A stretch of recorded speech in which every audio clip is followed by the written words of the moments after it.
Australia Israel সম্পর্ক টানাপোড়েনে শুরু হয় গত সোমবার। এদিন দক্ষিণপন্থী ইসরায়েলি রাজনীতিক শিমচার রথম্যানের অস্ট্রেলিয়ায় এক সফরকে সামনে রেখে সেদিন দেশটির সরকার তার ভিসা বাতিল করে। অস্ট্রেলিয়ান জিউইশ অ্যাসোসিয়েশন আয়োজিত কয়েকটি অনুষ্ঠানে তার বক্তব্য দেওয়ার কথা ছিল। জবাবে ইসরায়েল ফিলিস্তিনি কর্তৃপক্ষের জন্য নিযুক্ত অস্ট্রেলীয় প্রতিনিধিদের ভিসা বাতিল করে।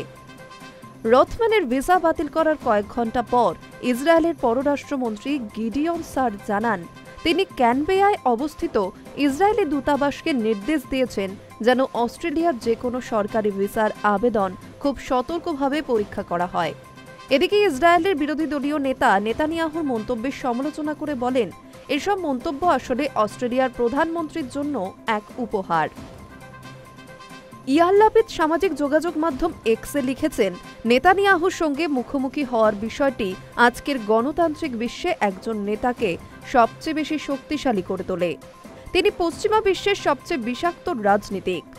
অস্ট্রেলিয়ার অভিবাসন বিষয়ক মন্ত্রী টনি বার্ক বলেন, নেতানিয়াহু আসলে ক্ষোভ প্রকাশ করছেন, কারণ ক্যানবেরা সম্প্রতি যুক্তরাজ্য, ফ্রান্স ও কানাডার সঙ্গে যোগ দিয়ে ফিলিস্তিন রাষ্ট্রকে স্বীকৃতি দেওয়ার ঘোষণা দিয়েছে। গত বুধবার অস্ট্রেলিয়ান ব্রডকাস্টিং কর্পোরেশনকে টনি বার্ক বলেন, শক্তি মানে কত মানুষকে আপনি উড়িয়ে দিতে পারবেন বা কত জনকে না খাইয়ে রাখতে পারবেন তা নয়। চলতি অগাস্টের শুরুতে অস্ট্রেলিয়া ঘোষণা দেয় তারা ফিলিস্তিন রাষ্ট্রকে স্বীকৃতি দেবে। সে সময় প্রধানমন্ত্রী আলবানিজ বলেন, যুদ্ধের কারণে নিরীহ মানুষের উপর যে প্রভাব পড়ছে তা অস্বীকার করছেন নেতানিয়াহু। আলবানিজ আরও বলেন, গাজায় আমরা সাহায্য বন্ধ হয়ে যাওয়া দেখেছি এবং তারপর খাবার ও পানীয়র জন্য লাইনে দাঁড়ানো মানুষ মারা যাচ্ছেন, এসব সম্পূর্ণ অগ্রহণযোগ্য। জাতিসংঘের ১৯৩টি সদস্য রাষ্ট্রের মধ্যে এই পর্যন্ত ১৪৭টি দেশ ফিলিস্তিন রাষ্ট্রকে স্বীকৃতি দিয়েছে।